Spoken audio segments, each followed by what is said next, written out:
Hello, and welcome to the AgCulture Podcast, where we share insights about the future of agriculture. Each week, we dive into the stories, technology, and ideas shaping a profitable and sustainable future for farms and rural communities alike.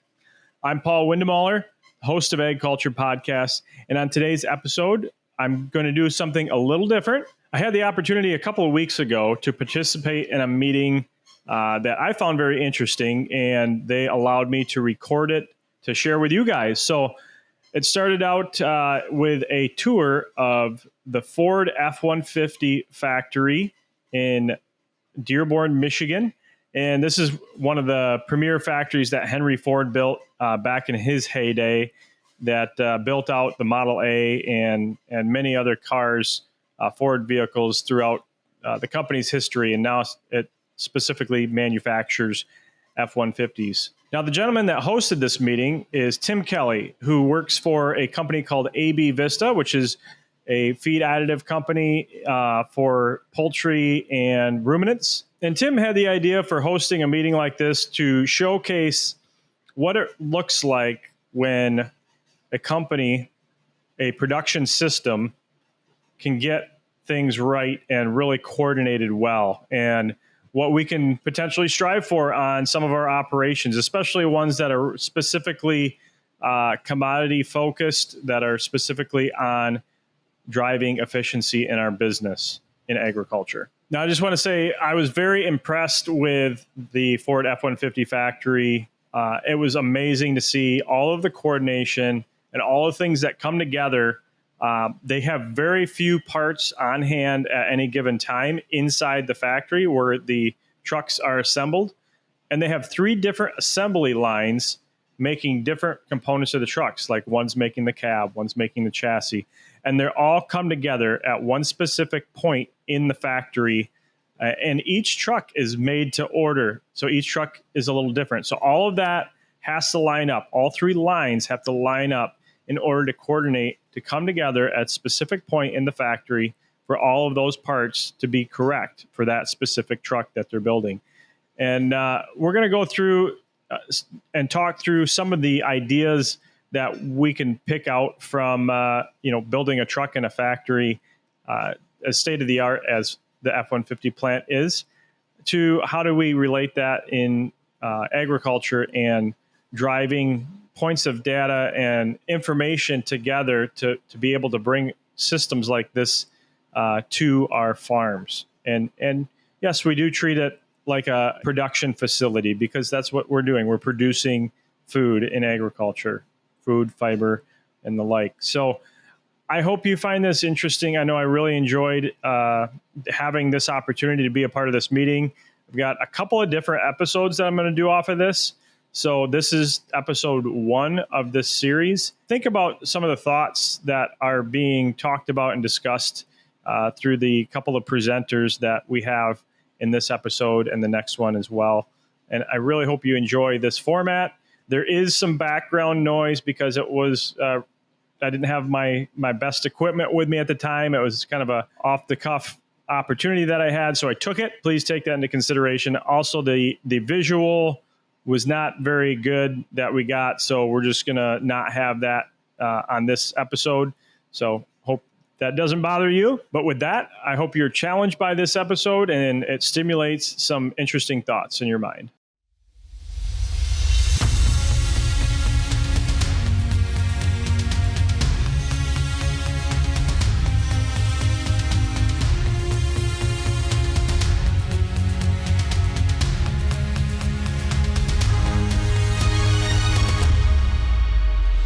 The goal here is to remove maybe some of the mystery behind analysis and those efforts that are made on the dairy to understand what's going on, positive or negative or neutral, right? But it's really about how do we measure those processes and things that are not observable.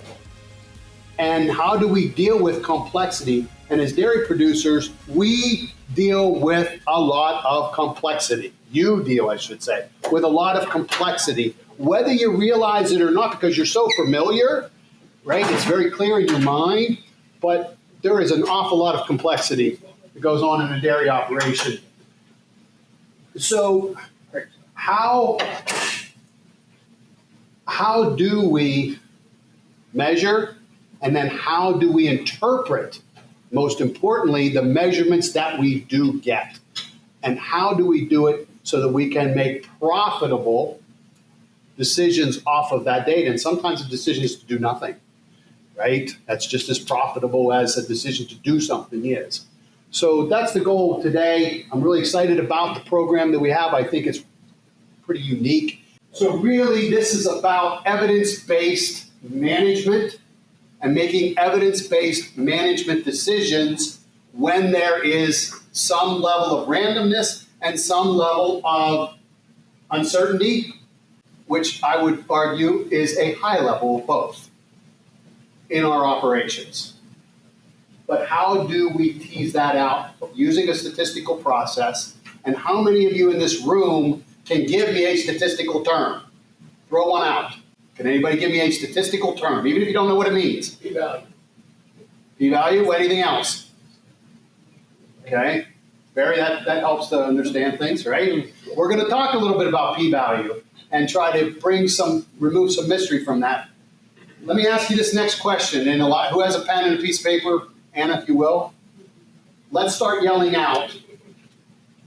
What was the same that you just saw at the truck plant, the dairy farming, and what's different? Let's call it milk production. Start giving me a list of the things that you think are the same in that plant and producing a vehicle that is the same on a dairy farm. Anything. Repeatable processes you have to do every day. Right? Repeatable processes. Okay. What else? Stations or positions, like workers in this position or employees in this position, and this one, and this one. Okay. Good. What else? Quality. The quality aspect. The quality inspection, the desire for quality. Okay. What else? All right, let's make it easy. Start telling me what's different. No live organisms there, right? Yeah. No live animals. What else? Weekends off. Weekends off. What else? Not weather dependent. Not weather dependent. What else? The inherent variability of biology versus engineering. Okay. What else? Get practical. Get practical. Do you assemble anything? There's no sitting down in the parlor. What's that? There's no sitting down in the parlor. No sitting down in the parlor. What else? Differences. Well, back to similarities, Timmy. You're still managing inputs, assembling the TMR, assembling other parts of the process. As the same or different? That's the same. Okay. I think same traceability. I think if you spent more time on it, you'd come up with a list of differences. I'm going to submit to you that there are no differences. There are no differences. They're the same. We look at them differently. We look at biology as being different from, but it's really not. They're all puzzles. Yes, the cow cannot talk to us. But if you didn't think that was a living organism on that plant, that organism doesn't talk. But there are ways to figure out what's going on within that organism. Maybe they have vets, but they don't call them vets. Maybe they call them maintenance workers. Okay? I'm not going to belabor that too long. Before we get in further, 53 seconds. What was 53 seconds over there? Same It was two things. It was, Average time we have. right? The time in each state. And some of them seem to have more to do than others. And they still had the same amount of time. And isn't it interesting that it's 53 seconds and not 55 or 50? Or why didn't they just round it up to 60? We'll try to answer that question, right? Now, because it's 53 seconds, that means a new truck was running off the line every... I think that's pretty incredible. That is the only Ford truck plant in the world open to visitors. So what we got to see, you're not going to find. Now, We're going to do some checking with Chevy. We're going to do some checking with others. But that's pretty special that you have it in your backyard here, right? There's 2 hours of parts in that plant at any one time. Did you see the autonomous refilling of the line? Did you notice that? That is only a couple months old, that autonomous unit that was moving things automatically before it was everybody driving the carts. You saw some of that, right? But there's only 2 hours of parts. So think of the concert that has to go on as they refill. Before they run out, they got 53 seconds.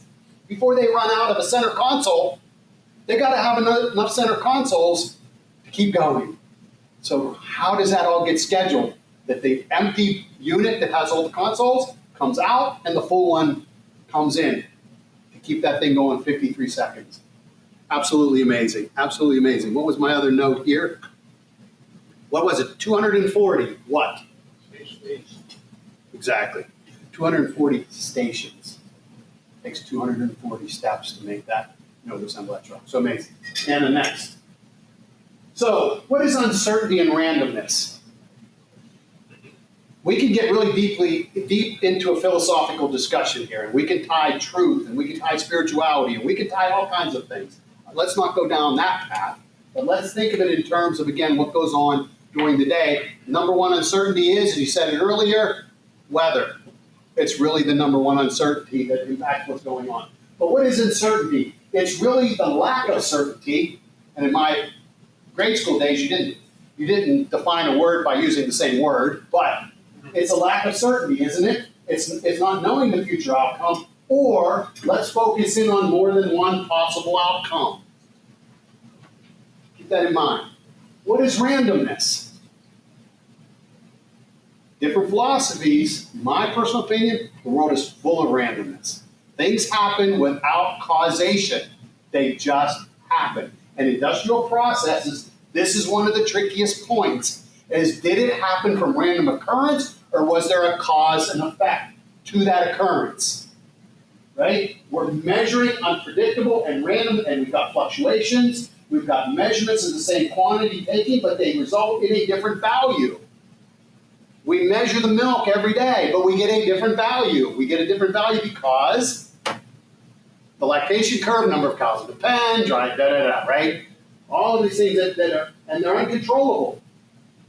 And without getting too far into the bidirectional, they are equally likely to result in the measurement being higher or lower than the true value. We want to understand the true value. We want to understand truth. And that's what we try to tease out. And we have driven out all of the easily observable things in milk production, from cropping all the way to the milk leaves the farm. We've driven all of the easily observable things out. We've improved, we've learned, and we're now down to making these little incremental improvements. When I worked in one of my previous roles, the company I worked for, a manufacturing company, doubled their production at the plant without adding a single piece of equipment or person. And the way they did it was a Kaizen board. We're not going to get into Kaizen, but it was a way for the employees to write down suggestions for changes and improvements, and a process by which those suggestions were vetted and decided upon, and their urgency within the process. That incremental improvement, and then this incremental, is compound interest over time, right? So think about uncertainty and randomness. Next slide. So Dr. Normand St. Pierre, one of the most brilliant minds, all respect to, which could stay here, right? But Normand is recognized as just having one of those brilliant minds. And he did a presentation last year at ADSA and meeting talking about the random view of the world, because we are never sure of anything. We think we are, but we're literally never sure of anything. But we are sure with differing degrees of certainty or probability. And his quotes from that presentation: cows are not hybrids. Cows in the same pen are genetically different. We're going to have a presentation from Dr. Craig Wyatt from the poultry world. While not completely hybrids, we have this argument. For our discussion, they have hybrids, which is why they can predict when those broilers go in, what day the broilers are going to come out. Because the system has low variation, so if you have low variation, you have a high degree or high probability of predicting accurate outcomes. Dairy is the exact opposite. We have orders of magnitude more variables. It makes predicting the outcome much more difficult. Uncertainty is everywhere. It's everywhere. And it's okay. We have systems and methods to deal with uncertainty and science. How many of you had trials run on your farms? Field trials, right? We're going to do a scientific, or we're a science-based company. I can give you taglines, hundreds of taglines from our industry, all talking about their science, right? But it's not the science of certainty.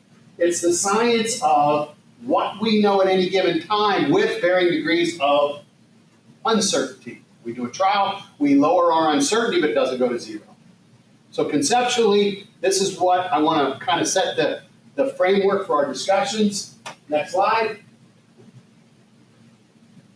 You're going to hear the term, and I'm going to warn you, you're going to hear the term industrial and factory. And we know that factory farming in our world is not the term we want to be using. Okay? But I hope we're in a safe environment. We're not going to use the term factory farming, but we are going to talk about industrial process, which milk production is an industrial process. And there is not anything wrong with that. Are we going to use that in the public to promote milk consumption? No.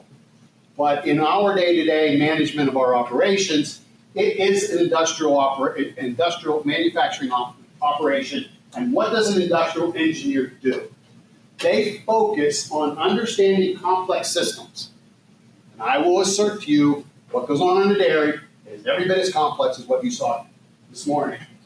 They focus on that and looking for ways to improve efficiency and productivity. They work across varying industries. We're going to have a speaker that's going to show you what goes on in other industries and make the case that they're applicable for milk production.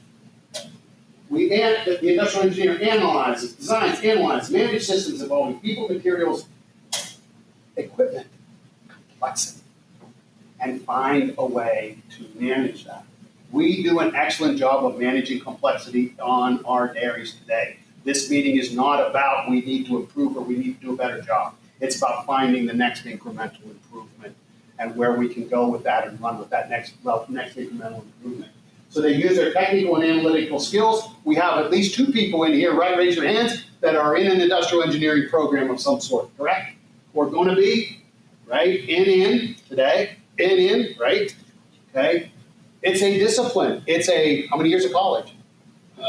I'm 1 year into college. You're 1 in, but it's going to take you at least 4 or more? I should graduate in 3. Okay, well. Yeah, 3, 4. Yeah. Yes, okay. And the point is, there's that much to learn. And then you go into practice, right? You don't know it all coming out of college. Like the doctor, you're going to go into practice, and you're going to continue to learn. So we want to reduce waste. We want to streamline the processes. We want to enhance overall performance. So are we advocating that you need to have EMC come in and do time motion studies? No. Well, because some of that's already been done if you think about it. Who designed your parlor has already done that. You're getting the benefit of that. But does that mean that there aren't efficiencies to be had? Maybe. I don't know. It's it's one of those, well, maybe. So again, we're not here advocating. What we're looking to do with this, give you insight to what goes on in other industries. I'd like to find some ways to apply it, but we're a little early in that at the moment, right? So thank you so much. With that, we're going to bring up Dr. Craig Wyatt, and Craig's going to talk about what can we learn from the poultry world. Okay, there are certain concepts. If you think about what was in the video at the plant, where did Henry Ford get the idea for the assembly plant? Meat packing house, right? What does the poultry world do? Have you ever seen a poultry processing plant? It's the same thing. Now we get to talk about what leads up to that point in the poultry world and the use of data and the use of statistics. We'll go over, basically, it's how do you take all this data, and a lot of the other speakers that later on will kind of cover some of this stuff. But what we've done, what I've done over my career, but also what we've done in AB Vista, are trying to take big data, bring it back down, and bring it back to local. Go ahead. One of the things that a lot of you guys know is we've been collecting data for years now. I've been in this industry almost 40 years. And whether it's ruminant, pigs, broilers, we collect a lot of data, especially on ingredient quality.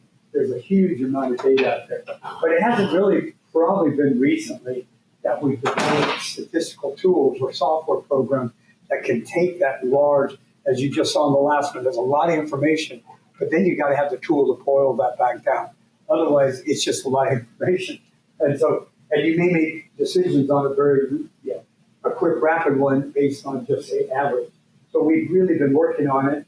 And so one of the areas that the industry, some of you guys may be aware of or not, is a company out of Fort Wayne, Indiana called AgCulture. Unfortunately, been in the news for a few things. But back in the 90s, early 90s, there was a gentleman that came out of ConAgra or Central Soya called Jim Cox, and he had an idea that if he could get all these companies to basically give their production data into him, he would build this large database and then benchmark. So he would take all this information and he would basically put it in a big program, and then he'd come back to it and see, and every month you get a book, and I'll show you a picture of it. We call it the Blue Book. But it would have all this data, and if you actually go and look on their website, their whole thing was to take all this production data and basically improve the bottom line profitability of the participants by providing accurate and timely comparative data. So they would rank you across all these production companies. The big key is more and more, but it's all done confidentially. So when you get the results back, you're in there, you get to see your company X, but all the rest are blank. I mean, there's no identification. And so they're kept it very blind. And that's one thing we, as an industry, some people get very nervous about that data. But you'll see, you got to have these large numbers before you can really bring it back to make it sense. I grew up where, again, people would say, well, this is my corn. I don't really want anybody to know what my corn is.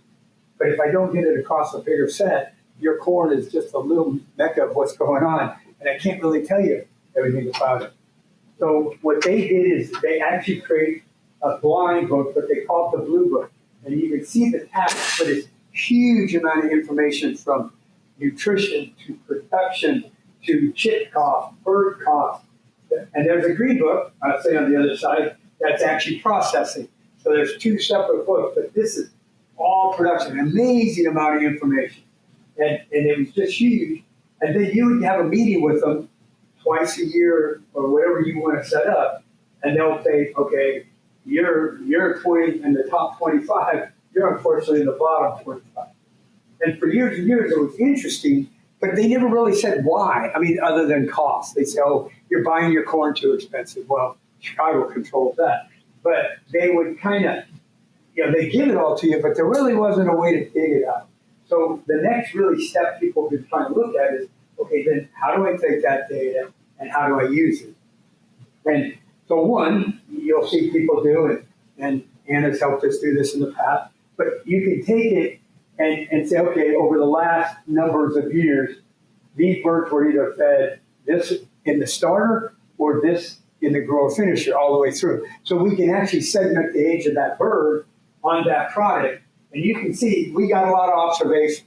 That's the actual number of birds that were on that control, what we call the control group. We're not talking 1,000 or 1 million. That is truly 3.4 billion birds. And so they were going through even more than that. But the average ages that we look at weight, and it's a way to really look at, does that product have an impact? This particular product was actually looking at reducing leg issues, reducing mortality. So, and you sit there and go, wow, that's only 0.1%. Believe it or not, that's $1 million on 1 million birds. So if you've got that many birds and you're saving $1 million, you can just figure the math out. So it's starting to take that information and boil it down to say, do right or wrong. If you probably ran this on your herd and said, that's all I saw, you might not implement it.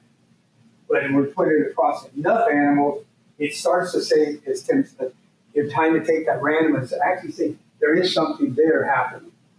And another program, we have a researcher, he just retired, but there's a company out there called SAS. Some of you may have heard SAS is Statistical, Analytical, sort of thing, based in Raleigh, North Carolina. But they have a lot of different software. One of them they came up with is called Random Forest. So that's your one. But what is interesting, and we've been messing with it with companies or with customers, I mean, is it will take all that data I showed you in that blue book, or some of that, and you put it in, and it's what they think it's a multiple regression program. So it boils down, I don't know how many, probably 100 different variables. These were the ones that were impacting significantly their feed costs per adjusted pounds of meat. So, and that at the end of the day really is one of the big things we're after is what's the cost per gallon of milk, but what's the cost per pound of meat? That's the thing, because that's going to tell you whether you're going to make money or not. But what it was is this program takes those 12 or roughly 12, and it's in this system where if we come back, you can see housing costs if I build a new house. But if I move it on some of these scales, as you can see, these first three are very impactful. So the amount, believe it or not, the amount of feed I fed the bird in grower period the broiler of the day is from 15 days to 28 days. And the amount that I feed has a significant impact on the performance, but also on the cost. But if I move that from 2.5 up to 5.5, all these graphs will move. They move because when I change one, it really will change the other. And back to what we're trying to say is, this is now leveraging the ability of that data to say which one of these really is going to optimize my feed cost. One thing we have, over here, we don't have it so much over coxi. Am I giving my coxi medication? Am I doing it long enough? And before, we would just do it more on anecdotal. We were always, my dad did it that way, I'm doing this, whatever. Nowadays, we have the tools to really start looking at, do I feed it long enough? Believe it or not, DDGs. Do I feed DDGs in the starter? And that all came out of all that data that said these are significant on what you're doing. It doesn't say soy, it doesn't say corn. Well, nutritional, I can tell you. But these are things that we can look at. And believe it or not, it's different for almost every one of the companies we do. The ranking may be different, but even something else. These are your variables. These are the of all the variables there are, that list is much longer. But these variables are identified For as that having company.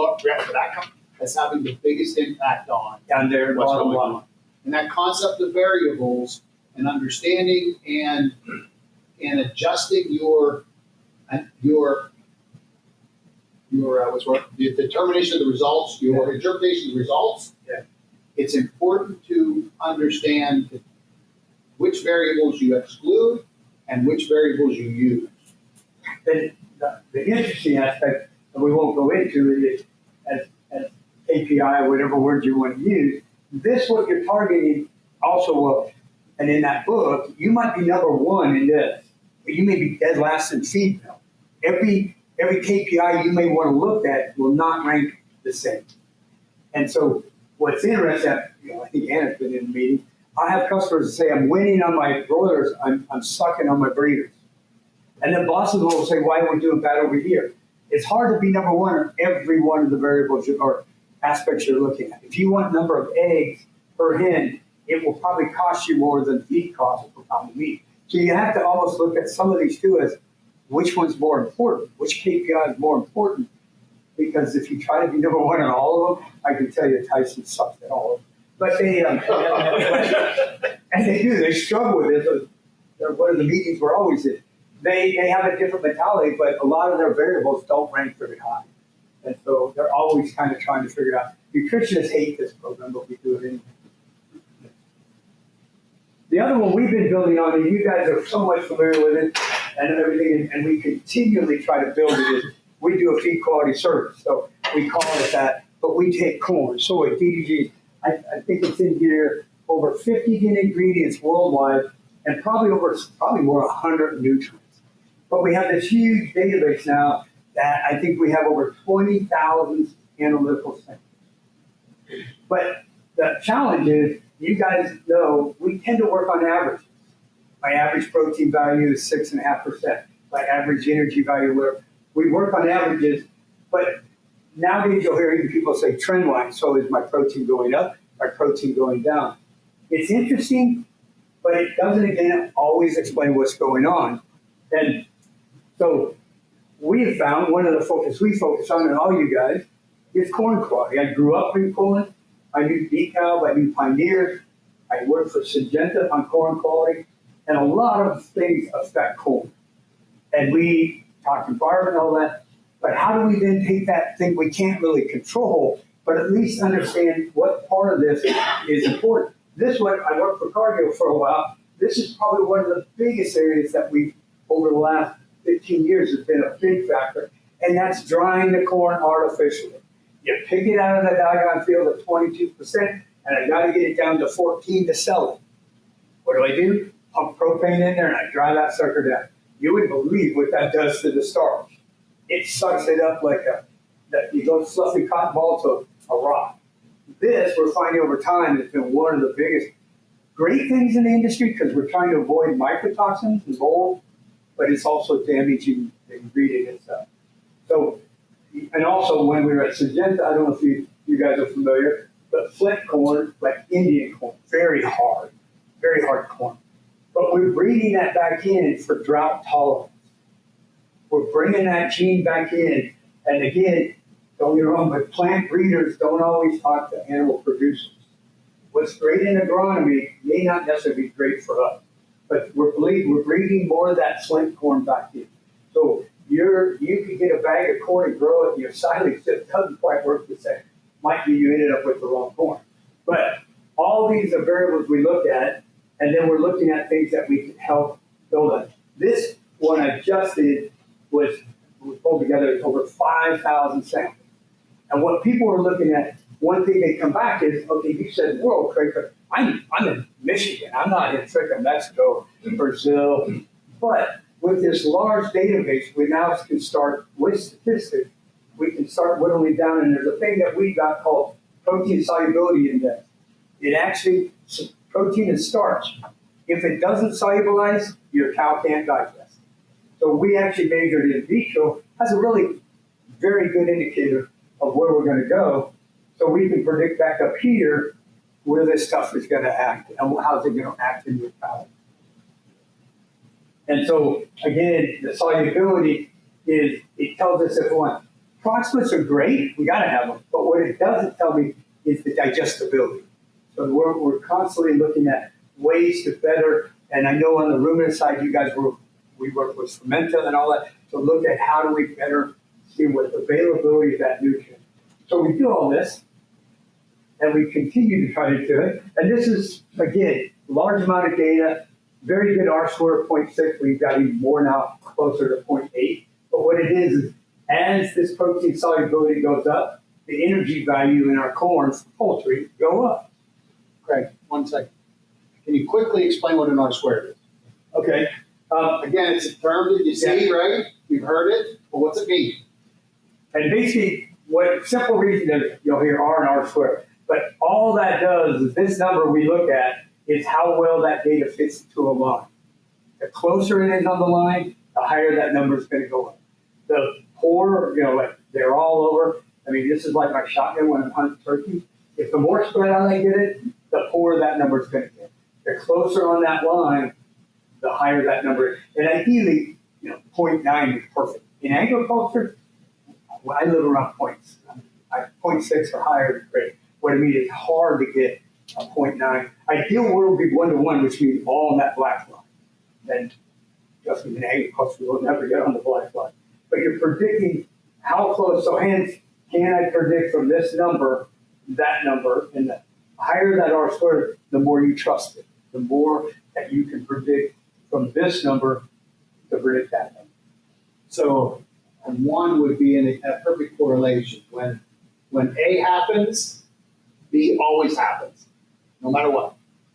Can anybody think of an example real quick? When I push that lever over the water jug down, 100% of the time the water's going to come out. Right? That's a perfect correlation, cause and effect. Right? Yeah. And R squared is telling you how well we're able to predict soluble protein based on the other, right? And it's an important concept. But at the same time, we got to look at correlations are great, but correlation isn't always causing. So you can also get a really good correlation on some things that don't really. There's a book I can say that we won't do. So what we've done, and you guys may have heard on the NAR and data sets, is now we've got the software ability that we're actually building what we call clusters. So I now want to take all that world corn, and the software program is we kind of back to the cage where we set the parameters to say we want to, are they different? It says these 3 sets of corn are totally different. And partly we presented this in Mexico, so it's in Spanish, that's stolen. But we had these 3 clusters. Interesting if you look on, these are starch and as is, not dry matter, so you guys on the dry matter basis. But if you look, this box and this box, basically say starch-wise, identical corn. I mean, if you look at, if you and I were just doing approximates, these 2 corn sets wouldn't look at it. But the software actually came back and said, no, they're not the same. There's something different on this one compared to that one. And we're actually still trying to figure out, and it's a thing called KU clusters. And I think some of the other guys later will kind of hopefully talk about some of this stuff. And these boxing, 2 things that I look like what are at, and I'll show you the next one, is where they at. But I actually look at these bars because as a nutritionist, I will have to put what I call a safety margin in. Because I don't want, if you're paying me to do your diet, I don't want it to fail. The bigger these bars, the more I'm going to put a safety margin. What's that mean? More money. Your cost more money. You're leaving money on the table. The more we can narrow this, and this is kind of where Tim and I were talking last, some of these products may not move the average very far, like some of our enzyme work we're doing, but it will make that air bar smaller, which means I can save you, right now in the US, it's 10 calories per pound, not get familiar, but that 10 calories is $3.25 a day in a broiler company. My biggest account makes 8.5 million tons. 325 for 10 calories, and if he's off just 10 calories, I get yelled at. So what we're trying to do is help you guys take what that silage pit that's unknown, or that corn coming in on the rail, or soybean, where does it stack up? And how do we get a better judge of that? Because this is also going to impact your outcome on your ingredients that they're using. I mean, the performance, we're trying to take that randomness out, the variability, and start making it be more, I'll say, consistent. And Tim's right. I got the advantage of a lot of broilers that I get millions to play with. And it's Tim's right. They're all hybrid. They all look alike. They're all white. Well, now we got 2 red feathers. But they're not anything like the beef. I used to work with Cargill, and we were trying to do the beef feedlot and separate cattle, how to feed them. But we got this very narrow. So, interesting, again, recently working on these clusters, just so you're aware, these are one company sent these all in. They have complexes in every one of these. And asked earlier, why did I decide to put some of these in Nebraska? Some of these because there's rail lines. In our case, Poultry, they build any feed mill complex around a rail. In Texas, we bring in 110 cars at one time, 110 different corn cars. So what we've been looking at, we typically look at total starch and moisture, and we have our PSI. The interesting aspect is now we have the ability to do the in vitro starch, and you can see, even though some of these have almost identical starch, 84 down to 78%. We assume in most animals, it's 90-something. You can see, and so now we're still going back in. And believe it or not, 30 years later, we're still trying to find corn. So large database. The other one we want to quickly do is a new one, I think maybe later on Barry or somebody might talk, is a new one called holo analysis, where you take all your performance data, every variable you got, and you put them in that big Excel spreadsheet that they had, and you put it through, and what you're trying to do down here is take that again and find the correlations that are significant and that can predict. And you'll see why we do it. But we've started this in 2010. And like I said, we dumped everything in this, from all the trials of these, we're all trials, either field trials or research or university trials, and dumped in every variable that we could think of. And so we had over 261 columns in the Excel spreadsheet with over 1,900 rows. So it's a very large database. And from that, though, we can come back again, take all that on, a product in this case, and what impact it did have on body weight gain. That was our KPI, our goal. And so you can see again, back on these lines, this is where my very people tell me what's good or bad. Again, this is like Tim was saying, this had an incredible R-square value. In other words, it was predicting pretty darn straight. So we could take the prediction and come up with, if it's 25, it's the same where it's at. So it really allowed us, and I'm not going to go into it, but we have the stats guys do it, not me. But we take part of that data and we call it training. It trains the computer what it's doing, and then you take another part of that data set that has not touched, and you send that back in, and that data set says, does it match? Does it, these guys, that's what these guys do a lot, where they play and train, and it will eventually boil itself down to say, here's what we got. So again, you're thinking about 80% of the data and 20% of it is what you're using as your validation. From that, why I find this is very important is it actually came back of what factors, again, significantly impact a positive response. And I'll show you why I want to know this. And then it says what's negatively impacted. And believe it or not, we're looking at a mineral. This is a mineral product, and fat came into this. So are you using vegetable fat or are you using animal fat in your diet? Are you using tallow? Salt even came into this. Again, without that large data set, I'll be honest, none of us would have thought of this. These make sense. How old the herd was, how long we fed it, where did we formulate, an enzyme coming in. Those made sense to me, these did. But the data set brought that out and said, or this model brought out and said this. But why is this important? Now that when you guys tell me to go to the field and we want to do a field trial, I can account for these and tell you, and as Tim said earlier, I can tell you more where things don't work versus probably where they really do work. What I'm trying to avoid is not stumble in where it won't work. We're trying to skew the information that allows us to do that. And so one advantage we have is we've got operations on some of these customers that they got chicken houses all over the place. We can do it. And so one thing we're looking at, what we call the on-off, that you guys are familiar. Put it in, feed it for several weeks, take it out. Put it back in, take it out. One of the most beautiful data sets I've ever gotten by accident, I think. But this particular customer, we did it, and we were working on a phrase that we have in our called superdosing. Some of the earliest where we basically increased the dose.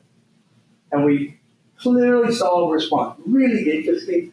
But if you come back here just doing the averages, it helps. But this is the average over this whole period. And you can see that when we put our product in at a higher level, we helped them pick up what we call about 5 points.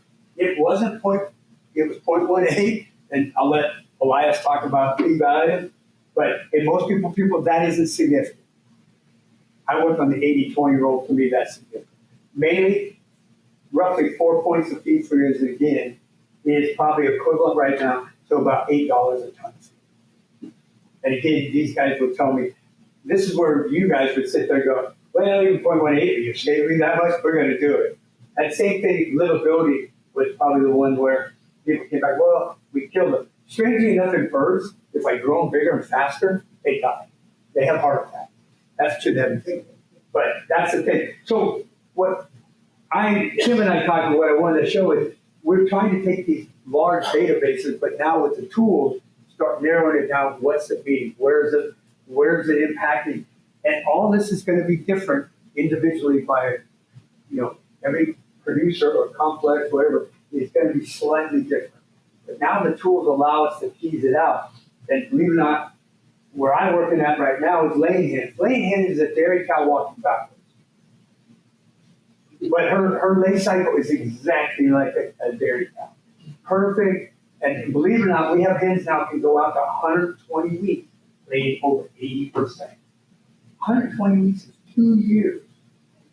She is crank with no stop, no mold, no nothing. She is just laying it in. When are you gonna start working for the dairy business? We don't want them. Joke. But we've made huge strides not only in production but in nutrition and the tools that we're using. But what I mean is, we laugh, but for me, growing up in all of them, the dairy cow or the ruminant and the non-ruminant, you just flip them around, digest it. One's a hind gut, the other one's a forward gut. But understanding some of that, you can match what they're after. And that's it, the inquisitive. And one thing I teach at universities, but it's really problem solving. I heard that earlier today. And one thing everybody's going to learn when you go through the university, I had 2 daughters that just graduated their doctorate, is you're a problem solver. Maybe you memorize some stuff, but can you solve a problem?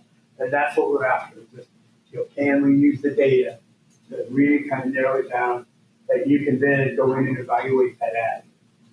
Because if you don't, you're back to random. You may or may not happen. But we're trying to make the decision better. Make sense? Any questions? Yeah. So, On the first slide, you showed that list of different things that you're looking at, right? Yeah. So, and you're trying to compare a benchmark.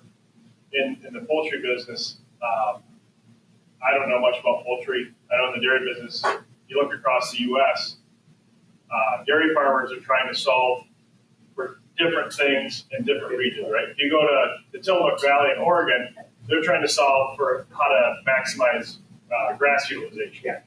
Where here in the Midwest and Michigan, a lot of us are trying to maximize feed efficiency per pound of energy-corrected milk that we produce. Yeah. So how do you take that data or that set of tools and look at that with very different lenses of what you're trying to solve for? You're right. That's why, kind of being a global company, we do that. So we learn from grass and Ireland, but you're trying to take all that big stuff, and then that's what that kind of clustering now is starting to do. You're starting to bring it down and narrow into that window to say, does this work in this area or not? Or what, as you said, I used to work with Mike Allen a lot when he was a Michigan State. I think Mike's retired, right? Yeah. But that shows my age. But, one thing was putting up silage. One thing, Mike, was you wait too long, that corn silage goes to lignin, you're not going to get what you want. But your corn silage looks a lot like Nebraska if you don't manage it. So there's some things we can take different pockets and try to say, why is that one? It's still corn, it's still this. Why didn't that work as well as that? On the other hand, you're right. Tillamook, which I worked at Washington State University for 6 years. That world out there beyond the other side of the stairs is a unique world compared to the Midwest. Wet, green, grass. So you're trying to understand that, put it in your data set. And one thing, again, power of these tools, it will throw some things out as an outlier. And that say, that it does not look like anything else in here. What the heck did that cow do? And that's another thing you're trying to figure out. Is that a real, Tim's back, was that just random? Or is that a real effect somewhere? So we work with all those variables and then we try to account for that, what you're after. And you're right. Tillamook, I used to work, they didn't care. They wanted butterfat to sell their cheese. And so what their target was a little different than if I went to Spokane, Washington, on the other side of the mountain. Same with layer. Got layers today. Hageland's Best, everybody buys. They want omega fatty acids. We got Walmart that doesn't care. So you got to sit there and say, okay, what is your target and how you want to do it? Well, thanks once again for listening to another episode of the AgCulture Podcast. I really hope you got some interesting ideas, some thoughts out of this podcast. Sorry for the audio. I hope it didn't bug you too much, but I just thought this was a great opportunity to stimulate some interesting thoughts for our audience. We'll be airing a second part to this segment that I took at the meetings. So listen for that coming up in the near future. And as always, if you got something out of this episode, we really appreciate it if you would share it with somebody that you know that would also gain value from this episode. Check out our social media. We have some pictures and some video that I took at the Ford factory. They don't allow a lot of photography there, so I wasn't able to get the assembly lines in action. But I did take some photos and put together a post for that. You can find that on LinkedIn or some of our other social media platforms like Instagram and Facebook as well. So with that, thanks for listening. We'll see you next week for another exciting episode of the AgCulture Podcast.